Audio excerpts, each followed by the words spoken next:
کہ آدمی کبھی کہتا ہے کہ گردے خراب ہو گئے فلاں کے، کبھی کہتا ہے کہ اس کے جو ہے لیور اس کا خراب ہو گیا، ڈیمیج ہو گیا، لہذا کبھی جو ہے پھیپھڑے خراب ہو گئے، فلاں خراب ہو گئے، جو جوانی میں نہیں دیکھا، جب مطلب یہ ہے کہ نشے کی چیزیں انڈیل رہا تھا۔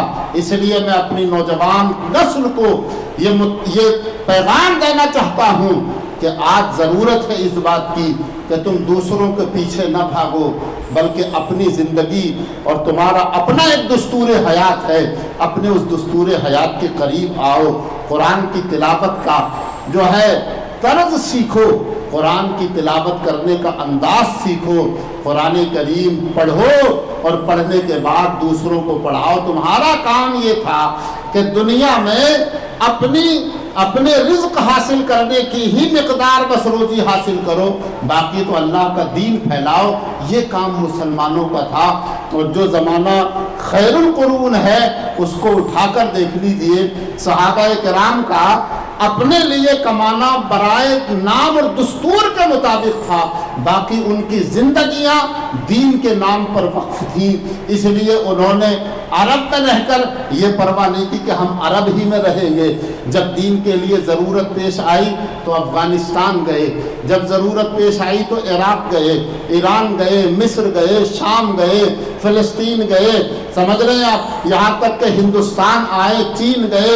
دنیا کے جس خطے میں دین کو ان کی ضرورت پیش آئی تو انہوں نے یہ نہیں دیکھا کہ یہاں ہمارا گھر ہے، یہاں ہمارا جو ہے اسباب معیشت ہے، یہاں ہماری زمینیں ہیں، یہاں فلاں ہیں، نہیں، دین کو انہوں نے سب سے مقدم رکھا۔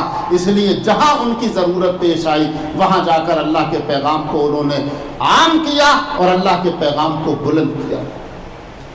اس لیے اپنی نوجوان نسل کو میں یہ کہتا ہوں کہ جو لوگ اپنے بچوں سے کام کرا رہے ہیں وہ بھی ایک وقت نکال کر اپنے بچوں کو دین کی تعلیم ضرور سکھائیں اور قرآن ضرور پڑھائیں اپنے بچوں کو، اور اردو اتنا ضرور پڑھائیں کہ جس کے ذریعے سے بچہ اپنا دستور حیات رسول پاک صلی اللہ تعالی علیہ وسلم کی حیات زندگی کی روشنی میں مرتب کر کے اپنی زندگی گزارنے کے اصول و ضابطے متعین کر سکے۔ کیا ہم اتنا بھی نہیں کر سکتے؟ کر سکتے ہیں۔ ہمارے آج سے 30 40 50 سال پہلے جائیے، رزق کی بڑی قلت تھی، لیکن پھر بھی ہمارے ماں باپ نے ہمارے ساتھ جو وہ کر سکتے تھے اتنی قلت رزق میں وہ بھی انہوں نے کیا کہ پہلے ایک دستور تھا کہ ہر ماں اپنے بچے کو ایک قاعدہ لے کر کے دے کے مدرسے ضرور بھیجتی تھی، سمجھ رہے ہیں آپ، لیکن آج وہ سب ختم ہو گیا۔ بچہ ذرا سا ہوشیار ہوا چلو کام پہ بیٹھو، ذرا سا ہوشیار ہوا میں کام کا مخالف نہیں ہوں، مگر اپنے بچوں کو دین ضرور پڑھاؤ، اسلام ضرور پڑھاؤ، قرآن ضرور پڑھاؤ، حدیث رسول کم سے کم بچے کی نظر میں دینیات پر 40 حدیثیں اگر اس کے پیش نظر کر دی جائیں تو انشاءاللہ بہت حد تک اس کی زندگی جو ہے خراب زندگی گزارنے سے محفوظ ہو جائے گی۔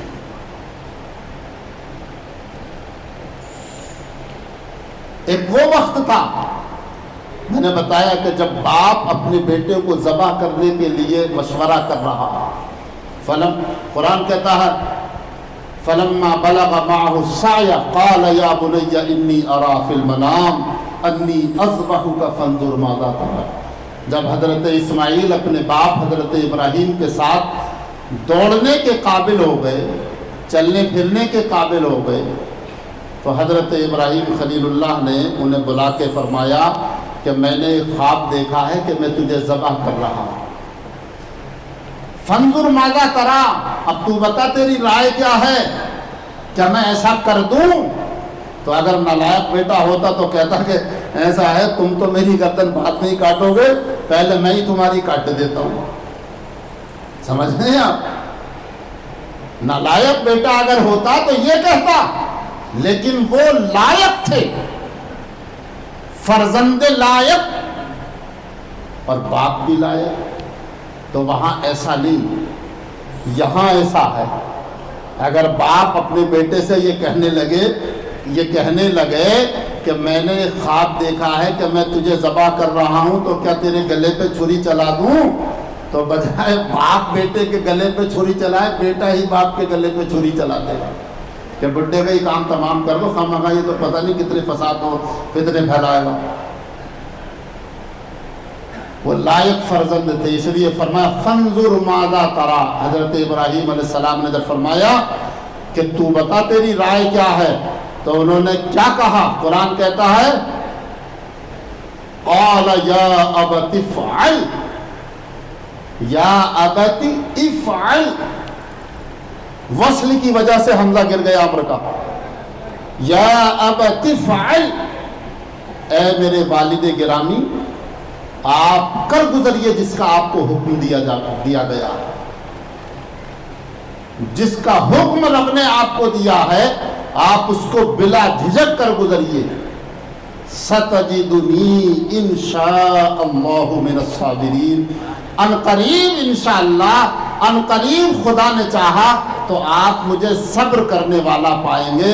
یعنی آپ اگر میرے گلے پہ چھری چلاتے ہوں گے تو میں بابیلا نہیں کروں گا، شور نہیں مچاؤں گا، پلٹ کر آپ پر حملہ نہیں کروں گا، بلکہ رب کے رضا اور اس کی خوشنودی اور اس کے حکم پر سر تسلیم خم کر کے ویسے ہی لیٹا رہوں گا جیسے آپ مجھے لٹائیں گے۔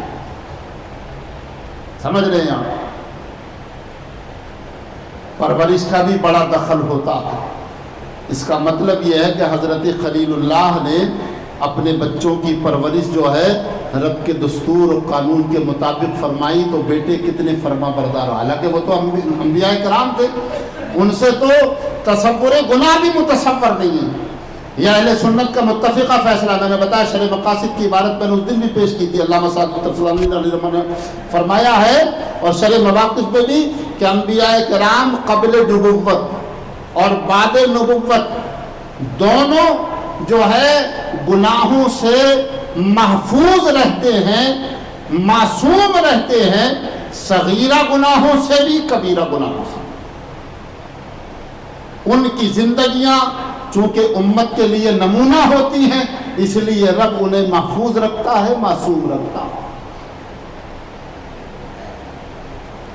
فَلَمَّا أَسْلَمَا وَتَلَّهُ لِلْجَبِينِ۔ اب قرآن اس نقشے کو بیان کرتا ہے کہ جب جو ہے باپ نے بیٹے کو پیشانی کے بل لٹا دیا، ماتھے کے بل لٹایا، الٹا، سمجھ رہے ہیں آپ؟ ایک تو آدمی سیدھا لیٹتا ہے، سیدھا نہیں، الٹا لٹایا۔ اس کی حکمت بھی بیان فرمائی گئی کہ حکمت یہ تھی کہ حضرت اسماعیل علیہ السلام نے جو حضرت خلیل اللہ سے 3 باتیں ارشاد فرمائی، ان میں سے ایک یہ بھی تھی۔ ایک تو یہ تھی کہ ابا جان آپ جو ہے میری آنکھوں پر پٹی باندھ دیجئے اور اپنی آنکھوں پر بھی پٹی باندھ لیجئے، کہیں ایسا نہ ہو کہ آپ کا چھری چلاتے ہوئے شفقت پدری سے ہاتھ نہ رک جائے، ہاتھ رک نہ جائے، اس لیے آنکھوں پہ پٹی باندھ لیجیے۔ دوسرے یہ کہ آپ مجھے پیشانی کے بل لٹائیے کہ کہیں ایسا نہ ہو کہ میرا چہرہ آپ کے سامنے ہو تو شفقت پدری سے آپ کا دل بھر آئے اور آپ کا ہاتھ رک جائے رب کے حکم پر اور رب کی اطاعت کرتے ہوئے۔ سمجھ رہے ہیں آپ؟ قرآن کہتا ہے فَلَمَّا أَسْلَمَا وَتَلَّهُ لِلْجَبِينِ وَنَادَيْنَاهُ أَيَّا إِبْرَاهِيمُ، اور ہم نے اعلان کیا، پکارا، ندا دی، اے ابراہیم قد صدقت الرؤیا انا كذلك نجزي المحسنين، بے شک تو نے اپنا خواب سچا کر دکھایا اور ہم ایسے ہی بدلہ دیتے ہیں نیک کام کرنے والوں کو، نیک عمل کرنے والوں کو، محسنین کو۔ ان هذا لهو البلاء المبین، بے شک یہ ایک کھلی آزمائش تھی۔ یہ کیا تھی؟ ایک کھلی آزمائش تھی۔ آج آدمی جو ہے جانور ذبح کر رہا ہے، ماشاءاللہ اپنے اس علاقے میں بڑی کثرت سے قربانیاں ہوئیں۔